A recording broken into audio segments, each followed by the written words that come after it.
One morning in 1995, two campers were inside of their little nylon tent inside of this huge forest in Arizona when they started to hear this loud rumbling sound. And so, curious, they unzipped their tent and they looked in the direction the sound was coming from, and it was coming from this dirt road, kind of straight up ahead of them. And at first, all they could see was this huge dirt and dust cloud kind of barreling towards them. And then in the middle of this cloud, suddenly something appeared that both of these campers knew should not have been in this forest. And so seconds later, this thing blew past them. 7th, 1995, a long-haul truck driver named Devin Williams pulled his gigantic refrigerated semi-truck into a truck stop in a city called Kingman, Arizona. After putting his truck in park, Devin reached over and grabbed his sleeping bag off the passenger seat and began to unroll it. Devin would normally get out and use the bathroom and brush his teeth before going to sleep for the night. But this night, Devin was so exhausted that instead of going in, he just unfurled that sleeping bag and then climbed behind the front two seats of his truck and got into what's called the sleeper cab, which is an area behind the front two seats in the cab where drivers can lay down and rest.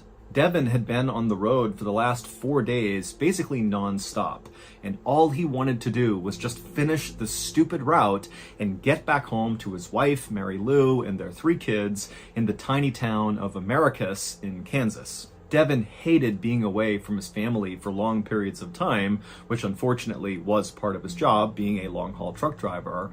But they needed the money because he and his wife had just bought a new house and it was a total fixer-upper, and so they needed to do a whole bunch of repairs to turn that house into a home. And so, missing his family and just wishing he was done with this route, Devin laid in his sleeping bag in the sleeper cab trying to fall asleep, but he just couldn't. And unfortunately, as Devin knew, if he didn't sleep this night, then he would have to take another break later on this route to rest, because he couldn't just continue to drive with absolutely no sleep.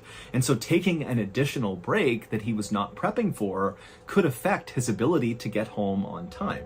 It was Saturday night, and the strawberries and lettuce that Devin was hauling inside of his truck were due in Kansas City, Missouri, 1,300 miles away, on Monday morning. And so Devin began doing the math in his head. If he stopped a little while later to take another sleep break, would he still be able to cover those 1,300 miles by Monday? And he just wasn't sure. Everybody at the trucking company where Devin worked knew the 29-year-old as being very easygoing and good-natured. Trucking was very hard. People drove insanely long hours on very little sleep, and some people even took drugs to stay awake even longer to make sure they hit their deadlines. And so truckers have kind of earned the reputation of being very rough and tough people. And Devin certainly looked rough and tough. He was this big guy who wore cowboy hats, he had a big Fu Manchu mustache, he had tattoos. But in reality, despite how he looked, he was actually like a gentle giant. And really all he talked about were his kids, who he was totally devoted to. The only time anyone at this company saw Devin get mad was when his work interfered with his ability to see his family. And now, as Devin tossed and turned inside of his sleeper cab, he was getting mad because he was thinking this stupid route and his inability to sleep during this particular break was very likely going to interfere with seeing his family. And after an hour of Devin getting angrier and so not sleeping at all, he finally just gave up on sleep. He chucked his sleeping bag, he climbed out of the cab, and he headed into the truck stop where he went to the bathroom, he got a bite to eat, and then he called his boss and he told him that he had just made a stop in order to sleep, but he couldn't, and so he was just going to hit the road again. But don't worry, even though I need another break in order to sleep, I will be in Kansas City on Monday morning with this delivery on time. After speaking to his boss, Devin left the truck stop, climbed back into his truck, he fired it up, and then before long, he was back on the highway driving east. Devin's boss was a guy named Tom Wilson, and he didn't find anything unusual about this phone call he got from Devin. Maybe it was a little unusual that Devin was unable to sleep and that he called his boss to say he was unable to sleep, but Devin sounded totally normal. And so that night, Tom was not worried at all that Devin would not make it to Kansas City by Monday morning. Devin was like one of his most reliable guys, and so if Devin said he was going to be there on Monday morning, even if he needed extra breaks along the way, then he would be there on Monday morning. But on Monday morning, the distribution center in Kansas City, Missouri, where Devin was supposed to go and drop off the lettuce and strawberries, called Tom Wilson and they said, "Hey, your driver's not here yet. What's going on?" Now, at first, Tom was actually really annoyed with the distribution center because he felt like, okay, the clock has just struck the deadline. Devin will likely arrive in the next few minutes and they're prematurely calling to complain. And so Tom communicated that to the distribution center and they said, okay, fine, we'll wait a little bit longer. But when almost an hour passed and still Devin had not shown up, the distribution center called Tom back and said, "Hey, he's not here." Now, after the second call, Tom totally changed his mindset, and he was actually now worried about Devin. And so he apologized to the distribution center and said he would get in touch with Devin as soon as he could and figure out where their shipment was. But Tom couldn't just call Devin and ask where he was and what was going on, because this was back in 1995. They didn't have cell phones, and so Tom basically just had to wait for Devin, who's out on the road somewhere, to stop somewhere and call Tom to tell Tom what's going on. And so all day Monday, Tom sat at his desk waiting for a call from Devin. And when he didn't get a call from Devin, Tom began calling his other drivers all over the country, asking them if maybe they had had some sort of interaction with Devin and knew where he was and why he had not made it to Kansas City on time. But none of the drivers had any idea what was going on with Devin. No one had spoken to him. Then that evening, Tom got a call, but it was not from Devin. It was from Devin's wife, Mary Lou. And she was calling to say, "Where's Devin? He was supposed to be home by now, and he's not. I haven't heard from him in days. What's going on?" And at this, Tom suddenly thought, okay, we have a real problem here. And so when Tom explained to Mary Lou what was going on with Devin, how he had missed this deadline, Mary Lou panicked and immediately called the police. A little while later, a police officer in Americus, Kansas, arrived at Mary Lou's house to take down the missing person report. And after they did that, the deputy assured Mary Lou that very likely her husband would be found and he would be just fine. And so they explained to Mary Lou that what they would do is put out an alert to all the different police departments that fell kind of roughly along the route that Devin's truck had been on and see if any of them had had some sort of interaction with Devin. You know, maybe he got into an accident, maybe his truck broke down and he was stranded somewhere, you know, maybe he was hospitalized, who knows? But very likely one of these police departments would know where Devin was. And sure enough, after this alert went out, the officer got a call back very quickly from a sheriff's department in a place called Coconino County, Arizona. Coconino County was located 200 miles to the east of Kingman, Arizona, which was where Devin had been on Saturday night but couldn't sleep and then called his boss to say he was going to hit the road again. But interestingly, the sheriff's department in Coconino County made it very clear to the police officer in Americus, Kansas, that they had no idea where Devin was, but they definitely knew where his truck was. In fact, basically everybody in Coconino County knew where Devin's truck was. It was all anybody in that county was talking about. Because on Sunday, so the day before Devin was reported missing, somebody driving Devin's truck spent the entire day terrorizing hikers and campers inside of the Tonto National Forest in Coconino County. The Tonto National Forest, which is 600,000 acres of just rugged wilderness preserve, was nowhere near Devin's trucking route. In fact, it wasn't near any trucking route ever. It's like 20 miles off of the highway, and the roads in the forest are barely wide enough to support small cars going through, let alone a 48-foot long, massive 10-ton semi-truck like Devin was driving. But on Sunday morning, so roughly 8 hours after Devin had called his boss Tom, two hikers named Lynn and Jack Yarrington were in their tent inside of Tonto National Forest, just having a nice time. It's peaceful, it's quiet, and they're right near this dirt road that kind of bent around a corner. And suddenly, they began to hear a rumbling sound coming from one end of this road. And so they were in their tent, they unzipped it, they looked out, and at first, all they saw on the road coming in their direction was this huge cloud of dust and smoke. And then through the dust and smoke came Devin's humongous truck blazing down this road at practically full speed. And at first, Jack and Lynn are like, how is this truck even in the forest? How did it get here? How did it actually manage to drive to this point? And after Devin's truck whizzed past them and blazed off in the other direction out of sight, Lynn and Jack weren't scared or worried. They were just totally confused. And so they began speculating, like, well, maybe the driver got lost and they're trying to find a place to turn around or something. And sure enough, a couple of minutes later, they heard a rumbling sound and they saw another cloud of dust, and it was Devin's truck now coming back in the other direction on this same dirt road. And so Jack and Lynn, they kind of backed up behind their tent and they watched as this truck blazed past them again, flying out the other direction. And so in some ways that kind of confirmed to Lynn and Jack that yes, this driver, who's definitely driving recklessly at this point, has likely gotten lost. They've managed to turn around, and now they're heading back out to the highway, and that's all this was. And then all of a sudden, as they're kind of chatting about it and laughing about it, they hear the sound of the truck coming back again. And they look up, and sure enough, there's Devin's truck barreling down the road again.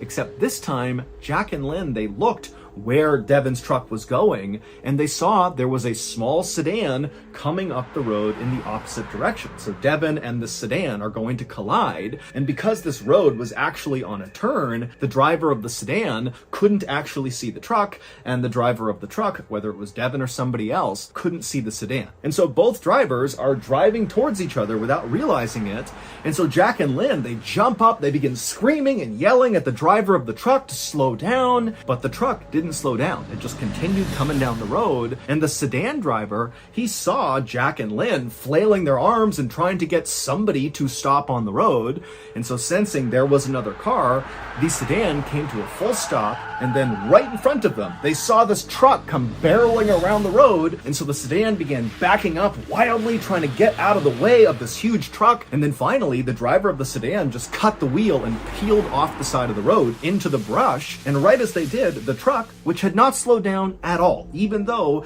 the driver could have clearly seen the sedan, just whizzed right past the sedan and would have smashed into it if the sedan had not jumped off the road. The driver of the sedan got out of the car, and when Jack and Lynn ran up to him to make sure he was okay, he would tell them that he got a good look at the driver of the truck as he drove past him, and he told them that the driver was just gripping the wheel, looking totally straight ahead, no expression whatsoever, just barreling past him. It was like he didn't even look at the sedan. He was just going. A little later that day, and not far from where this incident had just happened on this road with Jack and Lynn and this sedan, there was this family that was hiking through Tonto National Forest, and they had arrived at this big, beautiful open field in the middle of the forest, and they planned to have a picnic in this field. But as they came out of the tree line and walked into this beautiful open high grass meadow area, they looked out and they saw just kind of in the middle of the field was this huge truck that made no sense. How in the world could this truck have gotten to this meadow? They didn't know.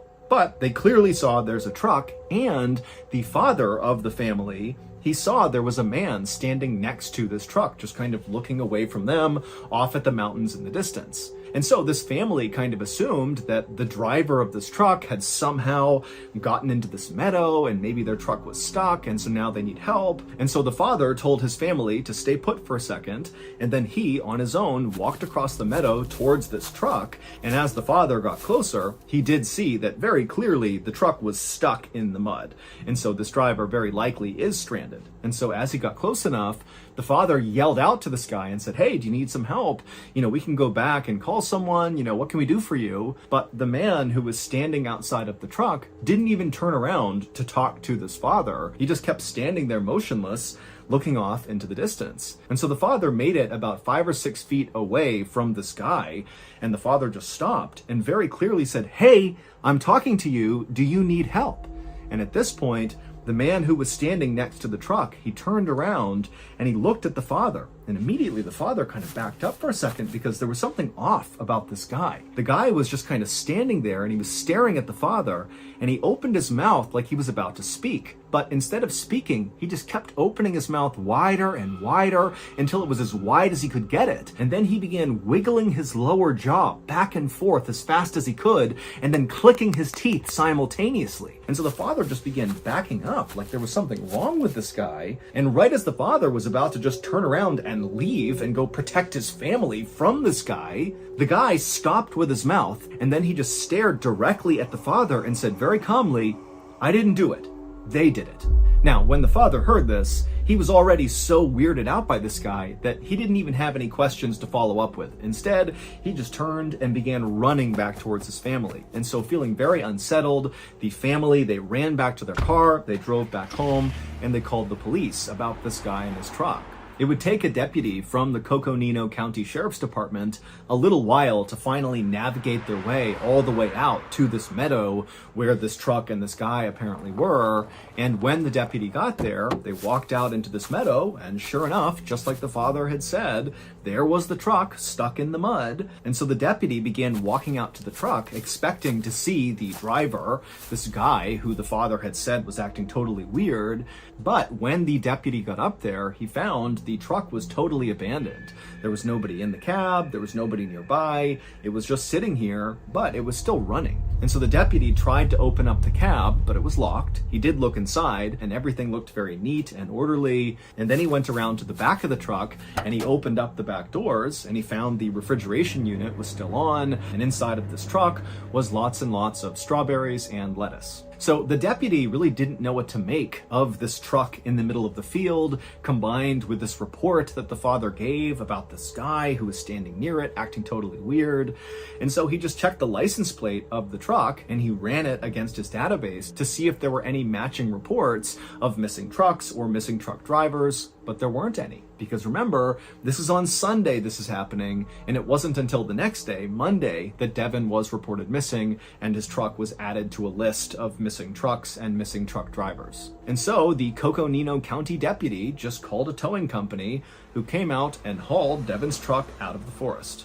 And then 24 hours later, when Devin was reported missing, the Coconino County Sheriff's Department put it all together and contacted the officer in Americus, Kansas to say, okay, we do have Devin's truck, but we don't have any other answers for you.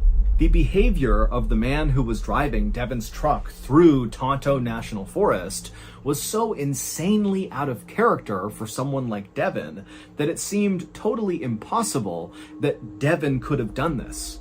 But both Lynn and Jack Yarrington and the other people who saw this truck flying through the forest on that Sunday, they all insisted that the man they saw in the cab driving this truck matched the picture of Devin Williams. But there was absolutely no reason for why Devin would want to go to the Tonto National Forest. And even if he did want to go to this forest for some reason, he should have known that his massive semi-trailer truck was not a good choice to be driving around these narrow dirt roads in the middle of this wilderness preserve. All we know about Devin is that at the time he went missing, all he likely wanted to do was just get home to Americus, Kansas to be with his wife and 3 kids again. That's really all he cared about. The police did consider that, maybe Devin just ran away. But that theory didn't add up. Devin had no criminal record, he had a great relationship with his wife, so there were no issues there, and there were no other kind of outstanding relationship issues with friends or family. And financially, even though it was a little tight, they were doing just fine. They just wanted some extra money to fix up this house and make it really nice. It wasn't like they were struggling to put food on the table. Also, the police considered that, maybe Devin was kidnapped or something. But Devin is like this big, imposing, tattooed cowboy hat, big mustache, tough truck driver. I mean, who's gonna try to kidnap that guy? Devin also had no medical issues. He wasn't struggling with his mental health. He had no neurological abnormalities. He also never used drugs and always passed every single drug test that he got while working for this trucking company. Devin was basically just this totally normal, nice, well-adjusted guy with nothing to run or hide from. And so none of this made any sense. Police mounted a massive search inside of Tonto National Forest, and during this search, the couple, Jack and Lynn Yarrington, who had seen the truck barreling up and down the road and nearly collide with that sedan, they would tell searchers that they actually thought they saw Devin Williams, not in his truck, but out on foot, walking around on Monday morning, so just hours before he would have been reported missing. They said they just saw this guy wandering barefoot down the road as they were driving out of the forest, and they slowed down to ask him if he was okay, and this guy, who looked exactly like Devin Williams, responded by picking up a rock and throwing it at their car. And so Jack and Lynn just drove past him, not realizing that this was the guy who very likely was driving that truck. Now, the police, when they began this search, were pretty confident they would find Devin, especially after hearing from Jack and Lynn that he was pretty likely on foot and without shoes walking around the forest. It seemed like he could not get very far. But despite this huge search, they could not find Devin. There was absolutely no trace of him. And so, after nearly 3 weeks of searching and not finding Devin, the police called off the search. Then, on May 2nd, 1997, so almost exactly 2 years from when Devin had been reported missing, 2 hikers were walking on this trail in the middle of Tonto National Forest, right in the area where police had extensively searched for Devin 2 years earlier. These 2 hikers, they're walking on this trail, and up ahead they see there's this white thing right in the middle of the trail, just kind of sitting out. Now, this is a well-trafficked trail, and so they're wondering, what is this thing? And so they walk up, and they see this white thing is a perfectly intact human skull. There's no skeleton, it's just the skull. And so these hikers, they gasp, they can't believe they're looking at a real human head, and they're thinking, how in the world did it get here? Why hasn't anybody else seen this and taken it? Like, how are we the first ones to see this? And so they would end up calling the police would come out, they'd gather up the skull, it would be sent in for testing, and sure enough, DNA testing would reveal the skull belonged to Devin Williams. No one has ever been able to explain what actually happened to Devin Williams, but the discovery of his skull inside of Tonto National Forest nearly guarantees that the driver of the truck 2 years earlier really was Devin, and the guy standing outside of the truck that was stuck in the mud in the meadow was likely Devin, and the guy throwing rocks at Jack and Lynn's car was Devin. People have put forth a whole host of theories about what happened to Devin, ranging from he had some sort of medical event where he kind of lost his mind and that's what caused all this strange behavior, or maybe Devin was on drugs despite not having any history of drug use. Maybe he took a really strong drug and that's what caused him to do all this. And still others believe that maybe there's a paranormal element to this whole story, that perhaps Devin was contacted by aliens and that's what induced all the bizarre behavior, and then ultimately he was abducted by said aliens, and then somehow his skull wound up back on this trail in the middle of Tonto National Forest. And as crazy as that sounds, still to this day, no one has any idea what happened to him, so that theory is just as good as any other. So that's going to do it. If you enjoyed today's story, be sure to check out our podcast called the Mr. Ballin Podcast, where we have literally hundreds more stories just like this one available exclusively on Amazon Music.